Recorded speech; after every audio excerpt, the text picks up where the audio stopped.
Hello everyone and welcome back to this brand new video. Now for today we're playing Abzan Sacrifice. And you're probably thinking to yourself, Abzan? Why are you playing Abzan? And that's a very good question. I'm playing Abzan because I want to pull off two combos. The first combo is Vito Thorn of the Dusk Rose plus Revenge. Now for those of you who don't know, with the revenge part, your opponent's gonna lose half of their life rounded up, but that's not what I care about. I care about the double your life total part.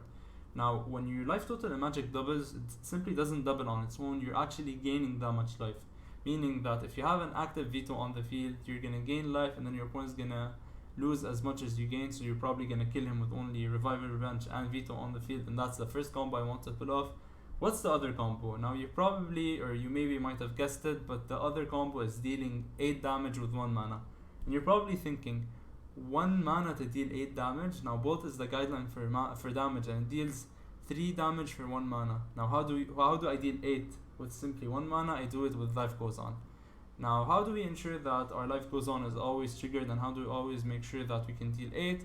We're playing Abzan Sacrifice, meaning that Cauldron Familiar and our Witch's Oven is simply enough for us to make sure that a creature died this turn and that we can gain 8 life. Besides that, as I mentioned, we're playing Abzan Sacrifice, meaning that we are a very generic sacrifice deck. We're playing 4 of Cauldron Familiar, 4 of Witch's Oven.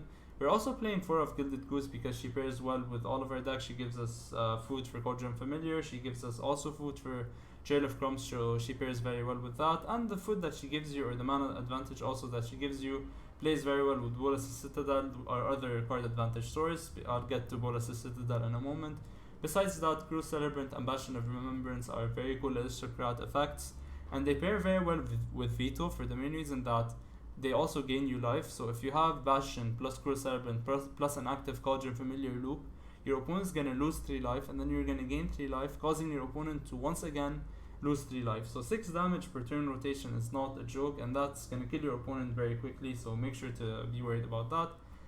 And the last cool card that I'm playing is Luminous Broodmoth, because Luminous Broodmoth with Woe Strider and any of our aristocrat effects is simply so cool and so insane that I had to play this deck.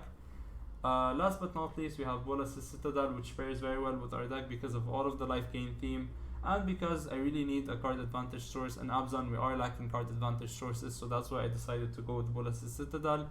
Now before we get into our games, I would like to please ask you to subscribe because it helps the channel a lot. If you want to support the channel beyond that, you can check out my Patreon link in the description down below. And with that, let's get into our games. Going into our first game of Abzan Sacrifice, this looks like a hand that I want to keep. Now, will we actually get to pull off our combo, or will our deck crash? That's something you're gonna have to figure out by watching this video. Now, opponent has Lightning Bolt Steves, and if he's playing, actually I think this is Chain Lightning. Yeah, that might be Bolt or Chain Lightning. That's not something I should know. I'm not a burn player. Let's just play Gilded Goose and then just pass. Hopefully he's not playing some kind of weird aggro deck, because I am sick of weird aggro decks. Please play something cool. And he plays Agonizing Remorse, probably taking my Bolas' Citadel, I'd assume. I mean, Witch's Oven is also a decent pickup, but I mean, it's not gonna do anything with no cats in inside. So I'd probably take the Citadel unless maybe he has another thing in hand. So like, opponent, can you please figure things out? Just roll a die and then decide which one of them are you going to take if you're confused about all 3. But I have no cat in my hand. Alright, sure, so Witch's Oven gets the axe. I'm really fine with that. Let's just play our first Bastion, and then next turn we play our other Bastion, and that should be enough for us to kind of be very happy with this turn of events. We can just simply keep on blocking with our creatures, and we are getting chump blockers, so that's also good versus an aggro deck. Sadly we have no Vito, so no Vito Revenge is going to happen, and we finally get our cat, but it's a bit too late. I mean, cat, I shall forgive you anyways. And we get another soldier, and we shall attack. I'm very happy with this turn of events. Now every creature he deals damage to or kills is going to simply cost him a lot, to say the least. Gonna cost him 2 life. So yes, opponent, stop that 1 damage, kill that 1 creature, so you take 2 damage. That seems like a fair trade to me, to say the least. So let's see what opponent does. Opponent, give up. That's the only right decision you can make right now, is to just give up and admit that Abzan Sacrifice is scary. Alright, he doesn't do that. I mean, I don't know what's coming through his mind. The most logical thing for me to do is to play Cauldron Familiar, And then you get this goose at the end step, and then that way we have Bolas Citadel next turn, and that could be enough for us to win the game. I mean, hopefully I don't need to use Veto and Revenge off the top, because that would be very brutal to do, especially life-wise. But I mean, besides that, we should be good. And if our opponent taps out, I'd feel very happy by resolving Citadel, but knowing my luck, Citadel is simply probably going to reveal 2 lands off the top and I'm not going to do anything. Just simply my luck. So let's block with this Cauldron Familiar, get some life gain going, and some drain. And I mean, we can also just use the Goose to kind of revive this, that's also an option. Let's just use our Gilded Goose, and then I'm not gonna revive it, I wanna play Bolas' Citadel. Bolas' Citadel is on the field now. That's something I'm very happy about, at least I got to do my combo just once. Trail of Crumbs is decent. Crew Servant is also decent. Life Goes On is horrible at this stage, because there's nothing to do with it yet, so maybe we just wait until next turn. And I guess we just bring back Cauldron Familiar and then block with it, or we could just not do that and wait for next turn. I mean, there are options. We could just keep this for next turn if we want to change the top of our library. So options are there, and I mean, I really want to play Veto with this deck. I really, really want to use Veto. Hopefully there's no Command Dreadhorde, not Command Dreadhorde, what was the card? Casualties of War. I really hope he doesn't use Casualties of War, because it would simply be way too brutal at this stage. He's looking at Citadel, it's probably looking like it's not gonna last very long in this world. Please, don't kill my Citadel. Opponent, why do I always get paired against... why do I always get paired against these decks? Why Casualties of War, opponent? Why? Out of everything, why didn't I not play Life Goes On the stack? I don't know, that's also a good question that I should ask myself.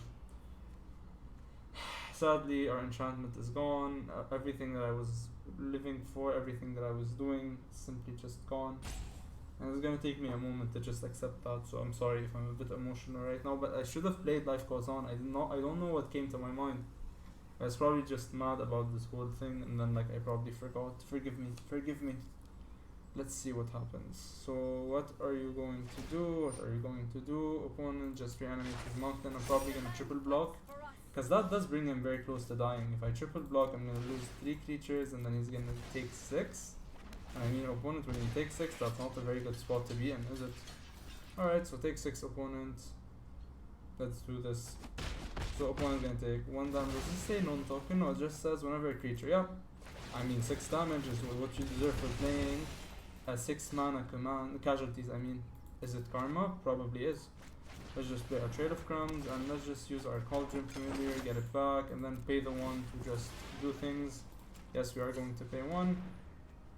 And our Bolas Citadel feels good to get back, so we're probably going to get that back. Or we could just get a green source, then gain some life with Life Goes On. I mean, sure, Citadel is cool, but I mean, it's not going to win us the game now, is it? So like, let's just wait, pause a moment, and then just use Cauldron Familiar to win. And the opponent is in a spot where he can't attack, because if he does, Cauldron Familiar wins us the game, and if he doesn't, I simply just win in the long time, time anyways, because I can simply attack with Cauldron Familiar, and if he blocks it, he dies, and then if he doesn't block it, he also dies. So that's gonna be it for game 1, and with that, let's go into game number 2. Going into our 3rd game of Abzan Sacrifice, we have the combo in hand, so we just need to survive. And we also need to draw lands, which is something I don't trust Arena with, because whenever I'm playing something janky that I really want to work, I either run into an opponent that's playing mono red that kills me before I get to do anything, or I simply just do not draw lands and I just sit there and contemplate every single life choice I've ever made and cry about it. So like, let's hope none of that happens, and let's hope I actually get to pull off this cool combo. It's not playing mono red, I assume he's just playing red. Alright, so we do get some ramp going. Probably we're going to play our Bastion next turn, because it's better in the long run with Veto. And it's not looking like a bad draw, unless opponent just simply runs way too much interaction. Yes, Dreadhorde Butcher against Gilded Goose is a very good attack opponent, to say the least. Yes, very good attack. Alright, so we do keep on drawing lands, and I'm very happy about that. Just need to draw 2 more, and then I'm happy. Just 2 more. I'm not asking for too much. Just 2 more lands. That's it. Mayhem Devil is annoying, and I mean, what can we do? Literally, we can't do anything about it. It's my turn, don't do anything. Literally, don't need to do anything. I guess we play our Broodmoth because it's better for us. for the only reason that now if next turn Vito gets dealt with or Broodmoth saves it, and that's better than just simply losing Vito. And now we just have to wait, we have to survive 2 more turns, because now we have Vito and Fabled Revenge, which is enough for us to win the game. Sadly he's gonna kill off my 1-1. You shall never be forgotten, 1-1. Yeah, who were we talking about? I don't really know. Oh, it says a creature, not a token, non-token creature, so we get it back. Oh, that's funny. I mean, it doesn't really... I don't think it can bring back tokens, yeah, never mind. I thought it could bring back tokens, but it sadly does not, and that breaks my heart. Witch's Oven is also fine, although it's a very annoying loop. I say that and I'm also playing Witch's Oven, which is funny.